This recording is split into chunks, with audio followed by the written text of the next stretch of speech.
जय जगन्नाथ मोर चैनल दृष्टि एस्ट्रो को आपण मानकु स्वागत। जीवनर अंका बंका रास्तार मुंड उपरे दुखर बादल मन को भाराक्रांत करे, मनोबल भांगी दिए, किंतु मनुष्य को हार मानिबा उचित नुहे। कारण दुखर बादल हटिगला परे सुखर कौलिया खरा से दुख कष्ट को भुलाई दिए। राशि चक्र पंचम राशि सिंह राशि। सिंह राशि व्यक्ति मानक मास आरंभ केतुदेव द्वितीय, सूर्यदेव शनिदेव सप्तम, बुधदेव शुक्रदेव राहुदेव अष्टम, देवगुरु बृहस्पति दशम एवं मंगलदेव एकादश भाव अच्छा। मार्च 14 सूर्यदेव अष्टम भाव को चलन करुछंती। मार्च 29 शनिदेव अष्टम भाव को मीन को चलन करुछंती। ए मासर प्रथम भागटी आपण मानक पई भल रहिबो। आर्थिक स्थिति भल रहिबो। नूतन जॉब पाई पारंती। जे कोनोसी शुभ कार्य आरंभ करिया को छोट शुभ कार्य आरंभ करिया को चाहुतिले करे पारिबे। द्वितीय भाग रे सूर्यदेव को अष्टम भाव को चलन विभिन्न समस्या देखा दे पारे।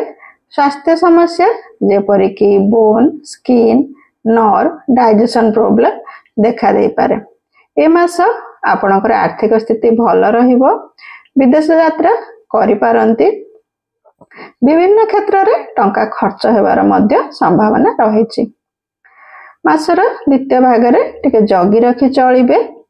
आपण राग को टिके कंट्रोल करबा को चेष्टा करिवे। कठिन परिश्रम मास आपण करबा को पड़िबो। चाकरी हेउ बा व्यवसाय हेउ बुझी विचारी कार्य कले आपणक पई ए मासटी भल रहिबो। लव मैटर मध्यम फल प्राप्त करिवे।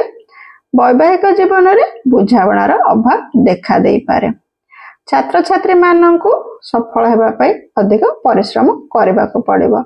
शनिदेवंको ए मासर चलन आपणक राशि रे शनि ढाया आरंभ हेउछि। राशि चक्रर षष्ठ राशि कन्या राशि। कन्या राशि व्यक्ति मानक पई मार्च 2025 किपरि कटिबो असंतो जानिबा। मास आरंभ रे केतुदेव प्रथम भाव रे बा कन्या राशि रे, षष्ठ भाव रे शनिदेव एवं सूर्यदेव, सप्तम भाव रे बुधदेव शुक्रदेव एवं राहुदेव, बृहस्पति देव नवम भाव रे एवं मंगलदेव दशम भाव रे अछंती। मार्च 14 सूर्यदेव षष्ठ भाव सप्तम भाव को मीन को चलन करिवे। मार्च 29 तारीख रे शनिदेव सप्तम भाव को चलन करिवे। ए मास गुरु शुद्धि और रवि शुद्धि रहउथिबारु आपण शुभ मांगलिक कार्य करि पारिबे। किछि बड़ काम मध्ये आपण आरंभ करि पारिबे। कार्य क्षेत्र रे उत्साह सहित आपण कार्य करिवे एवं हुए तो कहा सहित आपणकर कार्य क्षेत्र मनांतर होई पारे। भाग्य आपनको विभिन्न क्षेत्र रे सहयोग करिवो। नूतन कार्य आपण जे कोनोसी नूतन कार्य आपण आरंभ करि पारंते। व्यवसाय ए मास भल रहिबो। आलस्य त्यागकारी कार्य कले आपणक पई भल रहिबो। सुयोग विभिन्न क्षेत्र रे आपण पाई पारंते। 14 मार्च पर खर्च बढ़िबार संभावना रहिछि। तृतीय व्यक्ति आपणक वैवाहिक जीवन में हुए तो विशृंखला देखा दे पारे। विद्यार्थी माने शिक्षा क्षेत्र में शुभ फल प्राप्त करिवे। लव मैटर आपणक सहित हुए तो आपणकर पूर्व संपर्कर बंधु के देखा हो पारंती। शुभ फल प्राप्ति पाई विष्णु सहस्रनाम पाठ करंतु। राशि चक्रर सप्तम राशि तुला राशि। तुला राशि व्यक्ति मानक पई मास आरंभ रे पंचम भाव रे सूर्यदेव एवं शनिदेव, षष्ठ भाव रे बुधदेव शुक्रदेव राहुदेव, अष्टम भाव रे बृहस्पति देव एवं नवम भाव रे मंगलदेव अछंती। मार्च 14 सूर्यदेव षष्ठ भाव को मीन को चलन करिवे। मार्च 29 रे शनिदेव षष्ठ भाव को चलन करिवे। राशि अधिपति और भाग्याधिपति षष्ठ भाव रे रहिथिबारु किछि विषय को नेई चिंतित रही पारंती। वाद विवाद परिस्थिति दूरी रहिया को चेष्टा करिवे। कार्य रे उन्नति देखा देबो। खर्च आपणकर द्वितीय भाग रे बढ़ी पारे। विद्यार्थी माने शुभ फल प्राप्ति पाई कठिन परिश्रम करने को पड़िबो।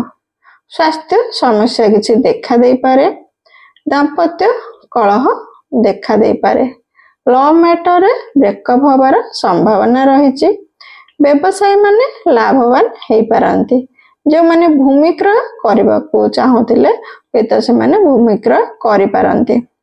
कर्म क्षेत्र में जो माने परिवर्तन करने को चाहूचंती मासर द्वितीय भाग रे परिवर्तन कले से मानक पे भल रहिबो। शुभ फल प्राप्ति पाई मां लक्ष्मी को पूजा करंतु।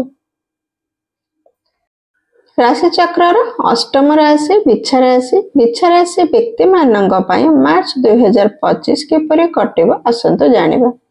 मास आरंभ रे चतुर्थ रे शनिदेव सूर्यदेव, पंचम रे बुधदेव शुक्रदेव एवं राहुदेव, सप्तम रे बृहस्पति देव, अष्टम रे मंगलदेव एवं एकादश भाव रे केतुदेव अछंती।